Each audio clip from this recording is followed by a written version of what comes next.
തീക്കളിയാണ്. എന്തിനാ തീക്കളി? അണ്ണാ ഒരു കാര്യം ചെയ്യ്. കൈയും കാലും മറക്കുന്നല്ലോടാ. പിന്നെ ഞാൻ പറഞ്ഞിട്ടുണ്ട് അടിക്കുമ്പോ കുറേച്ചേ അടിക്കണമെന്ന്. ആരടിച്ച്? നീ ഇന്നലെ അടിച്ചില്ലേ? 2 പെഗ്. 2 പെഗോ? അതിന്റെ അപ്പുറത്ത് ഒരു 2 കൂടെ ഉണ്ടായിരുന്നു. 22 പെഗ്.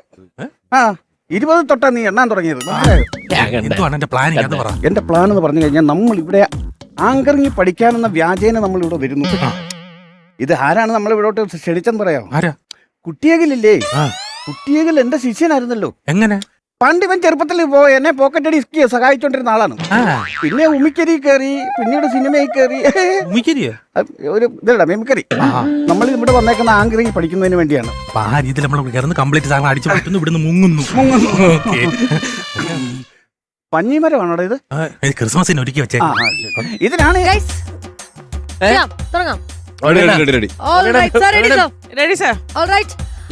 കോമഡി മാസ്റ്റേഴ്സിലേക്ക് എല്ലാ പ്രിയപ്പെട്ടവർക്കും ഒരിക്കൽ ബ്രേക്ക് ആയിരുന്നല്ലോ. അയ്യോ ഗായകൻ ഹരിഹരന്റെ ഫിഗർ ചെയ്യുന്ന അതോ രണ്ടുപേരാണ്? അയ്യോ നിങ്ങൾ പെർഫോമൻസ് ചെയ്യാൻ വന്നാണ്, എനിക്ക് മനസ്സിലായില്ല. അല്ല, ഞങ്ങള് സത്യത്തില് ആങ്കറിങ് പഠിക്കുന്ന ഒരു കാര്യം ഇവിടെ പറഞ്ഞിരുന്നല്ലോ. അഖില് കുട്ടികൾ പറഞ്ഞില്ലേ ആങ്കറിങ് പഠിക്കാൻ വന്നതാ. ആങ്കറിങ് പഠിക്കാനോ? പഠിക്കാൻ വേണ്ടി വന്ന 2 വിദ്യാർത്ഥികളാണ്. ആങ്കറിങ് പഠിക്കാൻ വന്നവരെന്തിനാ ഈ ഷോയിൽ വരുന്നത്? ഇവിടെ അല്ലല്ലോ വരേണ്ടത്. ആങ്കറിങ് പഠിക്കാൻ ഷോയിലല്ലാതെ ഷോ കേസിൽ കയറി ഇരിക്കാൻ പറ്റും.